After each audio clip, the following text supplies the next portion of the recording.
तो आज हम टाइम ऑफ एसेंट और टाइम ऑफ डिसेंट देखने वाले हैं विद एयर रेजिस्टेंस। अगर हमने time of ascent let time of ascent is equal to T A and time of descent को अगर हमने टी डी पकड़ा, तो पहले हम लोग को ये जानना है टाइम ऑफ एसेंट और टाइम ऑफ डिसेंट होता क्या है। जब कोई भी पार्टिकल को हमने ऊपर की तरफ फेंका तो मैक्सिमम हाइट पहुंचने में उसको कितना टाइम लगा, ये हो जाता है टाइम ऑफ एसेंट, और नीचे आने में उसको कितना टाइम लगा, ये हो जाता है टाइम ऑफ डिसेंट। ठीक है, तो मैक्सिमम हाइट पहुंचने में तो उसको कितना टाइम लगा, ये हो जाए टाइम ऑफ एसेंट, और नीचे आने में कितना टाइम लगा, टाइम ऑफ डिसेंट। तो अगर हम पहले टाइम ऑफ एसेंट निकाले, हम लोग को पता है जब एयर रेजिस्टेंस नहीं लगता तो time of ascent is equal to time of descent होता है। ठीक है, और इज इक्वल टू जिसको हम लिखते हैं यू बाई जी। ठीक है, तो अगर time of ascent is equal to U by G होता है, यहाँ पे जी क्या होता है, जी होता है एक्सेलरेशन ड्यू टू ग्रेविटी। लेकिन अगर असल में देखा जाए तो टाइम जो एसेंट है वो यू बाई, अगर कोई और, जब हम एयर फ्रिक्शन का बात कर, जब हम एयर रेजिस्टेंस के बिना का बात कर रहे हैं, बिना एयर रेजिस्टेंस में, तो उसमें एक ही एक्सेलरेशन लगता है, इसलिए हमने यू बाई जी लिखा।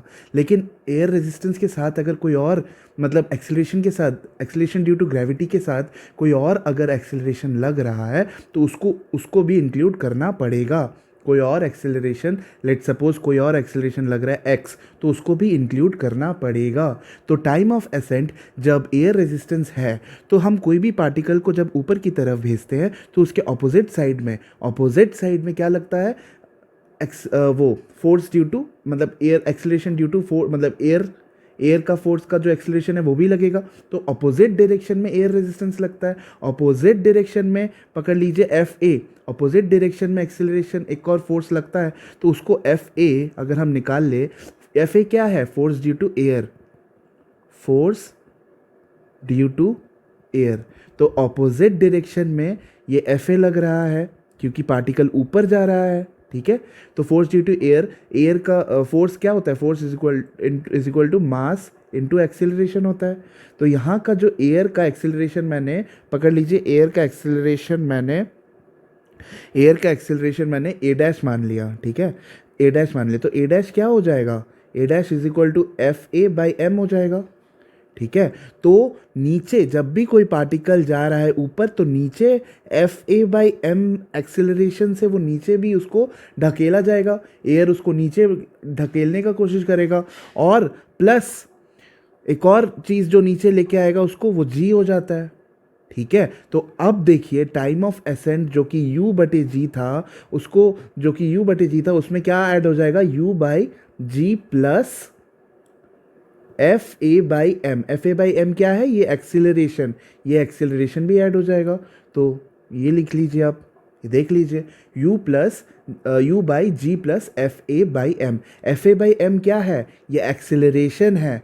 ये एक्सेलरेशन कौन सा है, जो कि एयर लगा रहा है, F A by M, F A by M जो कि एयर लगा रहा है। ठीक है, एफ ए क्या है, force due to air by M. ठीक है, तो ये हो गया। अब हम टाइम ऑफ डिसेंट देख लेते हैं। ठीक है, टाइम ऑफ डिसेंट देख लीजिए आप। अभी हम टाइम ऑफ डिसेंट देखते हैं। टाइम ऑफ डिसेंट कौन सा टाइम होता है, जितना टाइम वो मैक्सिमम हाइट से नीचे तक आने में लगाया। तो टाइम ऑफ डिसेंट को भी हम यू बटे जी लिखते हैं।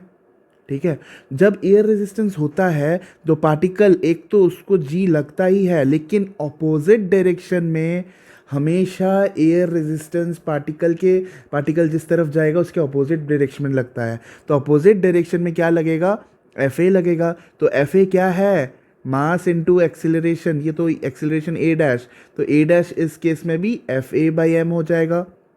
Force due to air F A by M.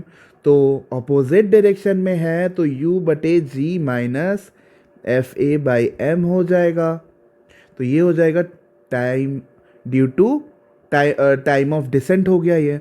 तो अभी हमने टाइम ऑफ एसेंट और टाइम ऑफ डिसेंट को अगर देखा, तो हम जब टाइम ऑफ एसेंट निकाले थे, हमने क्या निकाला था, u बटे G plus F A by M, और टाइम ऑफ डिसेंट क्या निकला हमारा, u बटे जी माइनस FA/m। तो ये माइनस क्यों लगा, समझ में आया? क्योंकि पार्टिकल नीचे की तरफ तो g लग ही रहा है लेकिन उसके अपोजिट डायरेक्शन में, तो ये g इसको स्टेबलाइज कर रहा है, तो इसीलिए माइनस लगाएंगे। तो अब देखिए डिनोमिनेटर किसका बड़ा है, डिनोमिनेटर मतलब नीचे वाला, डिवीजन जब करते हैं, जब नीचे वाला डिनोमिनेटर जिसका बड़ा होता है वो वैल्यू छोटा होता है, और डिनोमिनेटर जिसका छोटा होता है वो वैल्यू बड़ा होता है। तो डिनोमिनेटर ये छोटा है तो ये वैल्यू बड़ा है, तो इससे हमको ये पता चलता है the time of descent is greater than time of ascent. Thank you.